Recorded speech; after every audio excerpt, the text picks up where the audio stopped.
드보라 성가대의 귀한 찬양 감사드립니다.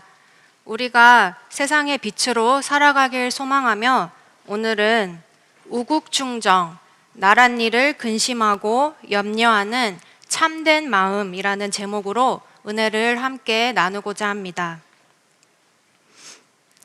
우국충정은 근심우, 나라 국, 진실로 충, 정으로 나라의 일을 근심하고 염려하는 참된 마음입니다. 나라가 어려운 일을 당할 때 국민들은 나라를 위해 걱정하는 사람들과 자기 자신의 이익을 위해 걱정하는 사람들 두 갈래로 나뉩니다. 어떤 사람들은 나라가 어떻게 되든지 말든지 나와 상관이 없다고 하면서 나라가 망하거나 전쟁이 나면 다른 곳으로 이민 가서 살면 된다고 합니다. 하지만 나라가 없는 개인은 존재하지 않으며 대한민국의 역사는 곧 나의 역사입니다.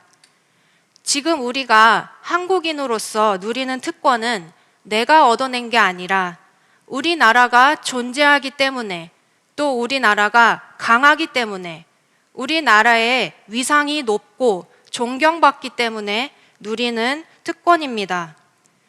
하나님 아버지를 믿는 우리들은 나라를 일을 위해서 근심하고 염려하는 것에서 그치는 것이 아니라 나라를 위해 기도를 하죠. 기도를 하면서 하나님 아버지의 주권에 모든 것을 믿고 맡기지만 동시에 우리가 할 수 있는 것들을 우리의 자리에서 최선을 다해 해야 합니다. 바로 나라를 흔들고 무너뜨리려고 하는 사상의 실체를 정확히 알고 역사를 바로 알고 가르치는 것입니다. 우리나라의 역사를 살펴보면 우리 민족은 좌경화된 사상으로 인해서 수많은 위기를 겪었으며 지금도 그렇습니다. 좌익 사상으로 붉게 물든 좌파 세력이나 공산당은 예나 지금이나 나라에 혼란과 무질서를 가져오고 거짓말로 선동을 하고 폭력을 행하기에 서슴지 않습니다. 당을 위해서, 자신의 이익을 위해서라면 어떤 일을 해도 괜찮다는 목적이 수단을 정당화한다라는 이 사상은 나라를 위한 마음도 아니고 나라를 위한 행동도 아닙니다. 오늘은 근현대사의 큰 흐름을 통해서 우리나라에 얼마나 많은 위기들이 있었는지 살펴보면서 진정으로 나라를 사랑하고 나라를 위해 근심하는 마음은 어떤 것인지 함께 은혜를 나누고자 합니다. 큰 첫 번째로 대한민국의 역사 속 공산주의의 만행입니다. 저는 초등학교, 중학교, 그리고 고등학교를 해외에서 다녀서 미국의 역사, 또 세계 역사를 배우고 자랐습니다. 그마저도 역사에 관심이 없어서 역사를 배우는 시간은 고역이었습니다. 근현대사 시리즈가 나오기 전까지는 한국의 역사를 배울 기회도 없었을 뿐더러 배우고자 하는 의지나 관심도 없었습니다. 제 부모님은 원로 목사님이 목 놓아 부르짖으신 철저한 역사의식과 반공사상을 가지셨지만 저는 학교에서 배운 것이 평등한 사회였습니다. 많이 가진 자들의 것을 없는 자들에게 나눠주는 것이 좋고 공평하지 않느냐 이렇게 생각을 했었습니다. 하지만 성인이 되어서 한국에 들어와서 원로 목사님이 집필하신 근현대사 시리즈를 읽고 또 설교 말씀을 들으면서 뭔지도 잘 모르는 공산주의의 사상이 내 안에 너무나 자연스럽게 내재되어 있었다는 사실에 큰 충격을 받았었습니다. 그리고 근현대사 시리즈를 읽으면서 바른 사상을 가지고 바른 역사관을 가지는 게 얼마나 중요한지 깨닫고 배우게 되었습니다.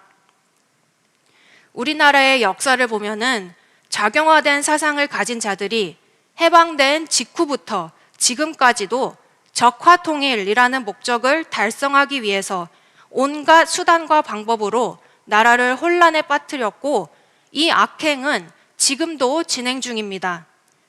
이 역사적 사실을 올바로 보지 못하고 부정하거나 제대로 가르치지 않아서 잊혀진다면 나라는 무너질 수밖에 없습니다. 우리나라의 역사는 지나치게 왜곡되고 편향되고 좌경화되어 있습니다. 이것이 대한민국을 무너뜨릴 수 있는 무서운 일임을 직시해야 합니다. 일제시대 때는 우리나라를 침략하는 하나의 적이 있었지만 1945년 8월 15일 해방 이후에는 분열된 사상과 이념 때문에 공산주의가 뿌리를 내리느냐, 자유민주주의가 뿌리를 내리느냐 하는 중대한 기로에 서게 되었고, 이때 나라의 주도 세력을 잡은 것은 공산주의였습니다. 남한의 공산주의에는 박헌영이 가장 큰 실권을 행사했습니다. 노동자 또 일반 근로자들의 이익을 옹호하고 서민 생활을 개선하기 위해 투쟁한다고 선동함으로써 국민들의 호응을 받았습니다. 당시 공산주의는 애국으로 인식되었는데 한 사건으로 인해 그 검은 실체가 밝혀졌는데 바로 조선 정판사 위조 집회 사건이죠. 1945년 말부터 1946년 초까지 총 6차례에 걸쳐 당의 활동 자금 마련을 위해서 위조 지폐 1,200만 원을 인쇄한 사건입니다. 남한의 공산 정권 수립을 위해서 당의 활동 자금을 조달하고 갓 태어난 신생 국가의 경제를 교란시켜서 공산주의를 세우려는 혁명 여건을 만들고자 하는 정치적인 움직임이었습니다.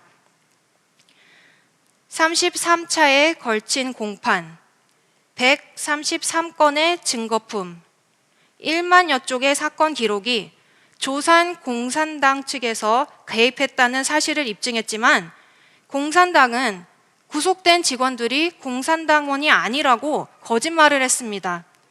그리고 좌익 신문들은 경찰들이 무리한 강압 수사를 하고 고문으로 날조해서 사건의 규모를 부풀린 것처럼 보도하면서 언론 조작을 했습니다. 민중을 위한다고 자처하는 공산당은 사실은 민중을 기만하고 조국의 재건을 저해하고 지연시키는 자들이었습니다. 당의 목적을 위해서는 나라의 경제를 희생시키고 거짓말을 하고 언론 조작까지 하는 자들, 즉 수단과 방법을 가리지 않는다는 그들의 수법을 강력하게 인식시켜준 사건이었습니다. 이 사건으로 인해서 남한은 인플레이션이 발생하고 극심한 경제 혼란에 빠지고 공산당의 악랄한 정체가 결정적으로 밝혀졌습니다. 그래서 공산주의에 호감을 갖고 있던 대다수의 사람들이 등을 돌리게 되었고 남조선 공산당은 지하로 잠입하여 사회 경제적 상황과 대중의 불만을 이용하여 투쟁을 선동하기 시작했습니다.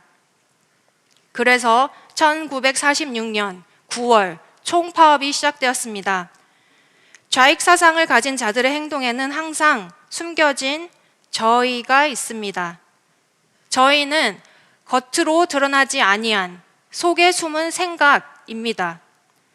1946년 9월 총파업의 목적은 먹고 사는 문제에 대한 순수한 항의처럼 포장해서 반미 시위를 일으키고 박헌영의 위조 집회 사건을 덮기 위함이었습니다. 좌경화된 사상을 가진 자들은 자기의 잘못을 끝까지 인정하지 않고 모든 수단과 방법을 동원해서 덮으려고 합니다. 부산의 철도 파업을 시작으로 전국 노동자 총파업이 일어났습니다. 하지만 이 파업은 애초부터 소련 군정과 조선 공산당의 정치적 음모였기 때문에 노동자들이 실질적으로 얻은 이득은 없었습니다.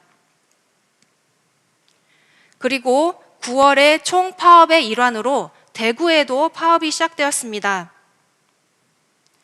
대구역 부근 노평산하 사무실 주변에 수천 명의 노동자들이 모여서 경찰들은 경계를 섰습니다. 2층 사무실에서 경찰들을 향해 돌을 던지기 시작했고 당황한 경찰들은 사무실을 향해 무차별 발포를 하여서 황마룡 또는 황파룡 한 사람이 사망한 사건이 있었습니다.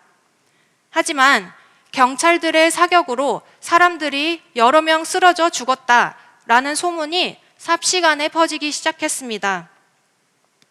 그리고 대구의대 학생회장 최모학과 4명이 콜레라로 죽은 시신을 어제 대구역에서 경찰에 의해 죽은 노동자의 시체라고 거짓말하며 미 군정이 대구 시민을 학살할 계획을 세우고 있으니 봉기하라고 선동을 했습니다. 흥분한 군중들은 폭도로 변해서 경찰관들의 자택을 파괴하고 경찰관들과 그 가족들, 우익 인사들과 가족들을 잔인하게 학살했습니다. 대구에서 일어난 이 사건은 경북, 경남, 전남, 그리고 남한 전체에 미 군정을 반대하는 시위로 퍼져나갔고 파업과 경찰서 습격, 방화, 심지어 탈옥 사건까지 이어졌습니다. 미군과 경찰들이 주동자들을 체포하고 수배하자 시위 가담자들은 북한으로 도망치거나 산에 숨어버렸습니다. 그리고 일부는 국방경비대에 입대해서 좌익의 소굴을 만들었습니다. 좌익 사상을 가진 자들로 인해서 나라의 경제와 질서가 어지럽혀지고 혼란에 빠진 이 사건이 얼마 되지도 않았는데 1948년 남한의 단독 정부 수립을 저지하고 인민공화국 정부를 수립하려고 무기와 폭력을 이용해서 일으킨 반국가적 사건이 일어났습니다. 북한은 먼저 단독 정부를 수립하고 남노당 지도부에 지령을 내려서 남한의 1948년 5월 10일 재헌 국회의원 선거 방해를 하라고 했습니다. 그들은 단독 선거, 단독 정부 반대 구국투쟁, 그리고 조국의 통일 독립이라고 외치면서 요구한 것은 인민공화국 절대 사수, 미 점령군의 즉시 철퇴 등 나라의 질서를 무너뜨리는 것들이었습니다. 이토록 어지럽고 혼란한 가운데서도 자유민주주의 대한민국 제1공화국이 출범하게 되었습니다. 국회의원이 선출되었고 이승만 대통령, 이시영 부통령이 선출되었습니다. 그리고 1948년 8월 15일 해방 3주년을 맞아 이승만 대통령이 중앙청에서 정부 수립을 발표했습니다. 하지만 김일성의 남한 적화 야욕과 박헌영의 지령대로 움직이는 남노당의 세력 때문에 나라는 다시 한번 극한 혼돈에 빠지게 되었습니다. 당시 국방경비대에는 경찰의 추적을 피해 들어온 사상적 불순부자들이 많았습니다. 육군본부에서 제주 4.3 사건을 진압할 목적으로 여수 14연대에 출동 명령을 내렸지만 그 안에 있던 남노당원들이 계획적으로 군 반란을 일으켰습니다. 여기에 공산 좌익 민간 세력까지 합세하여서 여수 읍내로 쳐들어가 제일 먼저 경찰서를 습격하고 관공서와 공공건물을 방화하고 경찰관과 가족들 또 우익 인사들을 무차별로 학살하였습니다. 또 좌익 세력은 여수 중앙동 광장에서 인민대회를 시작하며 대한민국을 부정하고 인민공화국을 찬양하는 반란 구호를 외쳤습니다. 그리고 순천에서는 우익 청년들과 가족들 500여 명을 인민재판으로 학살하는 만행도 일어났습니다. 14연대의 반란을 진압하기 위해 다른 연대들도 보냈지만 연대 내에 있던 공산주의 사상을 가진 자들로 인해 반란이 연쇄적으로 일어났습니다.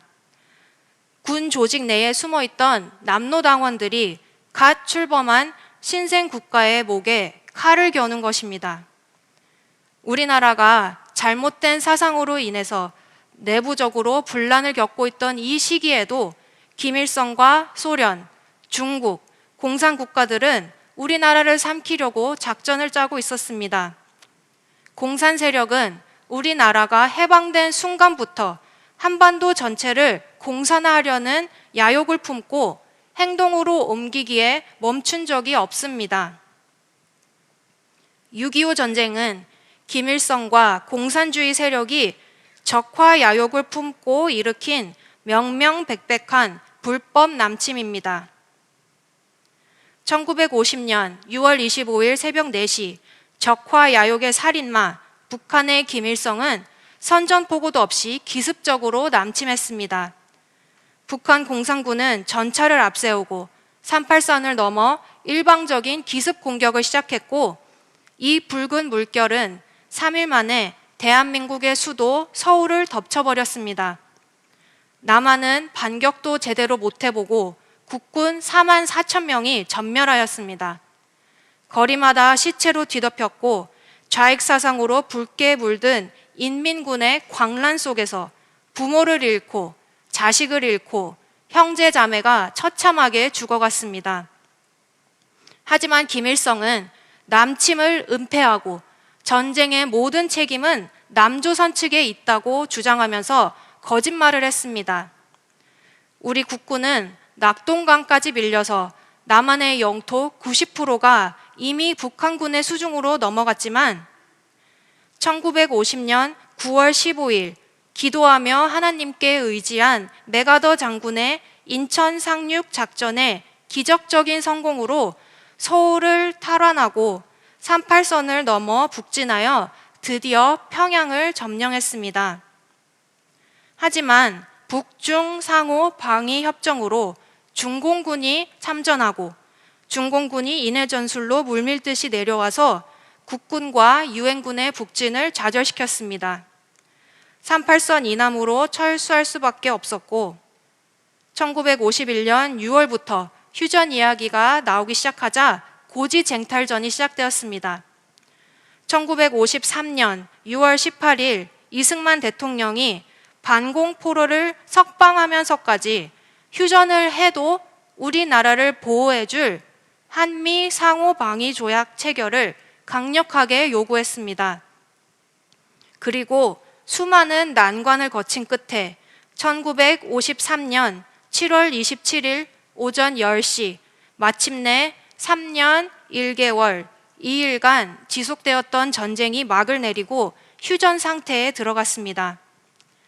공산주의자들의 적화야욕의 욕심으로 인해서 전 국토의 80%가 잿더미로 변했습니다. 그럼에도 불구하고 오늘날까지 북침설, 남침 유인설, 서울 점령설 등 거짓말이 사실처럼 퍼지고 젊은 세대들을 혼란시키고 있습니다. 우리가 앞서 살펴본 이 사건들은 우리나라가 해방된 지 5년 안에 일어난 사건들입니다. 좌익 세력은 우리나라가 해방된 순간부터 작용화시키려는 시도를 끈질기고 고집스럽게 하고 있습니다. 두 번째로 작용화의 물결을 막는 우리의 무기입니다. 북한의 공산주의는 지금 현재 오늘까지도 우리나라의 생존을 위협하고 평화 통일을 가로막고 있습니다. 북한은 휴전 이후에 끊임없는 대남 군사 무력 도발을 감행하면서 온 사회를 주체 사상화, 즉 남한까지 공산화하겠다는 국가적 의지를 분명하게 하고 있습니다. 그리고 대한민국은 날이 갈수록 좌익 사상을 가진 자들이 자기의 이익을 위해 나라를 팔아먹으려고 시시때때로 기회를 노리고 있습니다. 대표적으로 각 정부 때 자행한 큰 사건들만 봐도 다음과 같습니다. 박정희 정부 때는 청와대를 습격한 사건이 있었고 대통령의 암살을 시도한 국립묘지 폭탄 테러 사건이 있었습니다. 전두환 정부 때는 칼기 공중폭파 사건이 있었습니다. 노태우 정부 때는 어선이 피랍된 사건, 김영삼 정부 때는 부여 간첩 침투 사건, 김대중 정부 때는 1차 그리고 2차 연평해전이 있었습니다. 노무현 정부 때는 북한의 1차 핵실험, 이명박 정부 때는 금강산 관광객 피격 사망 사건, 천안함 피격 사건, 연평도 포격 사건, 그리고 북한의 2차, 3차 핵실험이 있었습니다. 박근혜 정부 때는 북한의 3차, 4차, 5차 핵실험과 정전협정 백지화, 그리고 해커가 원자력 발전소의 도면 등 극비 자료를 공개한 해킹 사건도 있었습니다.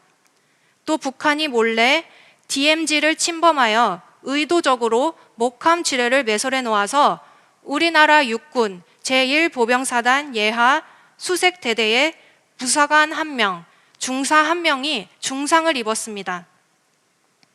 문재인 정부 때는 북한에 6차 핵실험이 있었고 북한에서 직접 내려보낸 직파 간첩을 잡았습니다. 이 간첩은 2018년부터 2019년 6월까지 국내에서 스님 행세를 하며 불교계에 잠입해서 활동하던 사람이었습니다.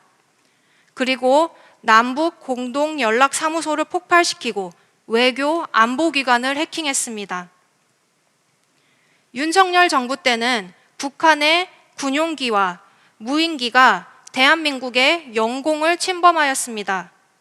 또 민주노총 간부 간첩 사건이 있었죠. 북한은 무력 도발을 할 뿐만 아니라 우리 사회 내에 침투해서 간첩을 통해 사람들을 포섭하고 사회의 질서를 교란시킵니다. 이 사건은 역대 국가보안법 위반 사건 중 최다 규모의 북한 지령문과 보고문 24건, 암호 해독키 등이 확보되어서 우리나라에 있는 단체인 민주노총의 전직 그리고 현직 간부 4명이 북한의 지령을 받는 간첩이었다는 것이 드러났습니다. 그들에게 내려진 지령 중 알려진 내용은 다음과 같습니다.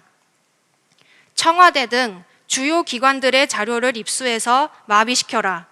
평택 지역 군사기지 등 관련 비밀 자료를 수집해라. 남한과 일본 사이의 대립을 부추겨라. 윤석열 패드를 반대하는 투쟁을 적극적으로 벌여라. 한미 동행을 반대하고 윤석열 탄핵 시위를 하라. 이태원 참사를 세월호 사건처럼 분노 분출 계기로 만들어라. 이처럼 북한이 우리나라의 사건 사고들을 활용해서 우리나라 국민들이 국가의 반감을 가지고 대적하도록 조종하고 있습니다. 그리고 2024년 5월 28일부터 오물풍선을 살포했으며 10월 15일 경의선, 동해선, 남북 연결도로 및 철도를 폭파하는 사건도 있었습니다. 지금 보신 북한의 도발과 만행은 극히 일부입니다. 이 외에도 북한은 끊임없이 우리나라를 공산주의 사상으로 전복시키려고 하고 이 목적을 달성하기 위해서 좌파 세력들과 간첩들은 지금도 누구보다 열심히 활동을 하고 있습니다. 이런 현실임에도 불구하고 어떤 것이 나라를 위한 참된 염려와 근심인지, 어떤 것이 나라를 위한 것인지 분별을 못하는 사람들이 있습니다. 진정으로 나라를 사랑하는 마음은 나라를 무질서와 혼란에 빠뜨리지 않으며 나라의 국민들의 목숨과 자유를 귀하게 생각합니다. 우리가 자유민주주의 대한민국을 지킬 수 있는 무기는 나라를 무너뜨리려고 하는 세력의 실체를 제대로 알고 공정한 역사를 가르치는 것입니다. 미국 철학자인 조지 산타야냐는 과거의 일을 기억하지 못하는 자들은 과거의 일을 반복하고야 만다라고 했습니다. 그리고 영국의 반공주의적 민주주의자 작가이자 언론인인 조지 오웰은 국민을 파괴하는 가장 효과적인 방법은 그들이 자신들의 역사를 이해하지 못하게 부정하거나 지우는 것이다 라고 했습니다. 역사를 더해서도 안 되고 빼서도 안 되고 있었던 사실 그대로 공정하게 기록해서 그것을 교훈 삼아야 합니다. 우리 각자 나 자신부터 역사를 바로 알아서 가르쳐 줄 수 있어야 합니다. 우리에게는 너무나 훌륭한 무기, 바로 근현대사 시리즈가 있습니다. 후 세대가 이 강력한 무기를 손에 쥘 수 있도록 나라를 사랑하는 마음으로 올바르고 선한 일에 사용할 수 있도록 가르쳐줘야 합니다. 우리나라의 젊은 세대들, 특히 우리 교회의 아이들과 청년들이 즐겁고 쉽게 접할 수 있도록 연구해서 가르쳐줘야 합니다. 바른 역사 교육이 철저한 나라는 결코 망하지 않습니다. 전 국민이 올바른 역사의식을 갖는 일이 바로 나라를 위해 근심하고 염려하는 참된 마음, 우국충정입니다.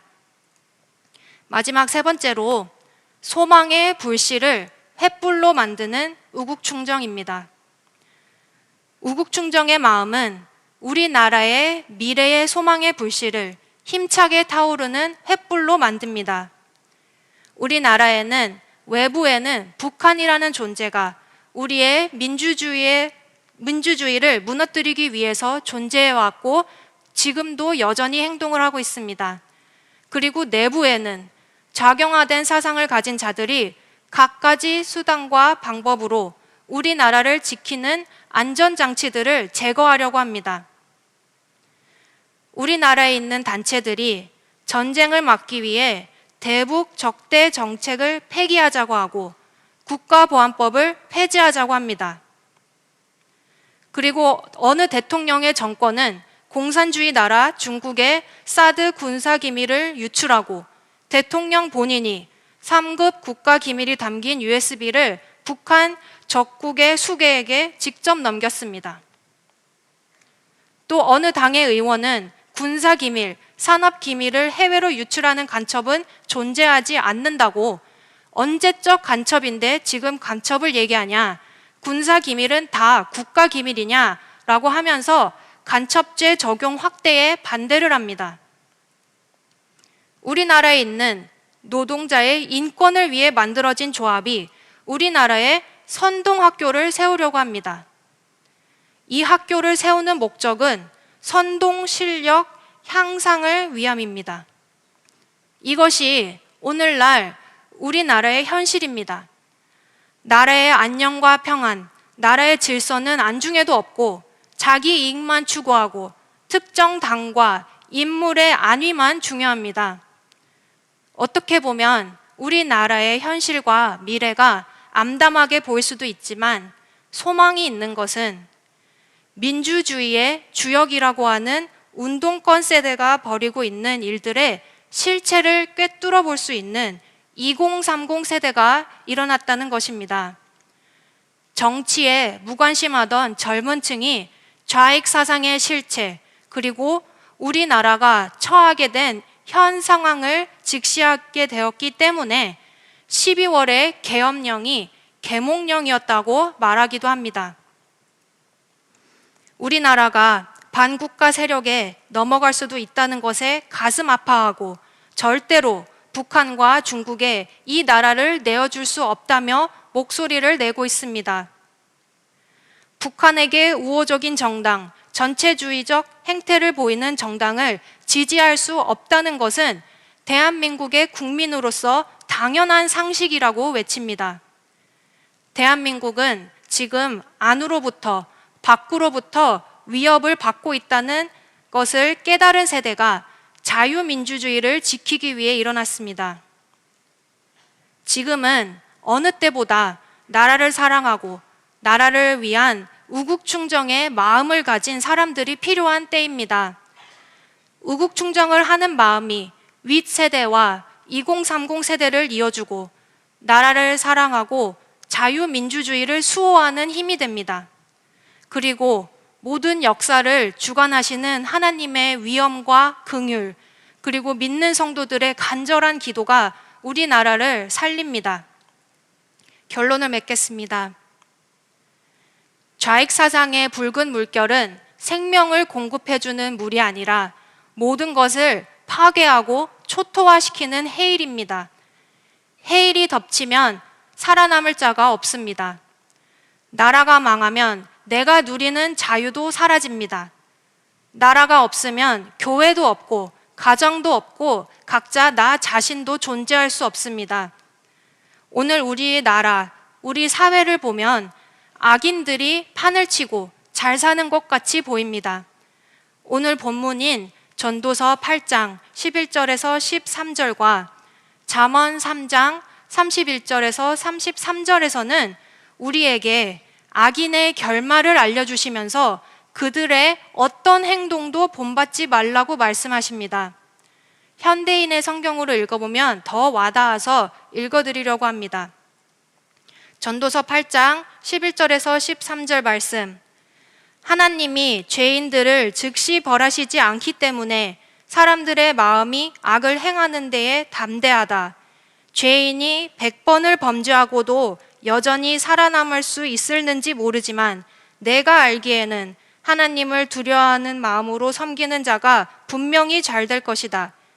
그러나 악인은 하나님을 두려워하지 않으므로 그는 잘 되지 못하고 그들의 사는 날이 그림자와 같아서 곧 죽고 말 것이다 라고 말씀하고 있고, 잠언 3장 31절에서 33절에서는 난폭한 자를 부러워하지 말며 그의 어떤 행동도 본받지 말아라. 여호와께서는 악한 자를 미워하시고 정직한 자와 친근히 하신다. 악인의 집에는 여호와의 저주가 있으나 의로운 자의 집에는 축복이 있다 라고 말씀을 하십니다.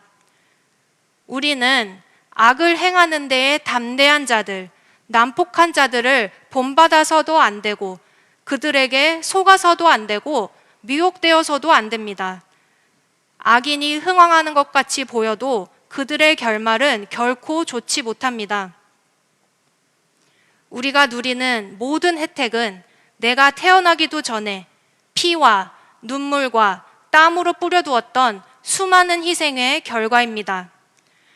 이런 희생의 터전을 기억한다면 나라가 어찌 되든지 나의 사리사욕만 채우고 나만 잘 살고 나만 잘 되면 된다는 허랑방탕한 삶을 살 수 없습니다.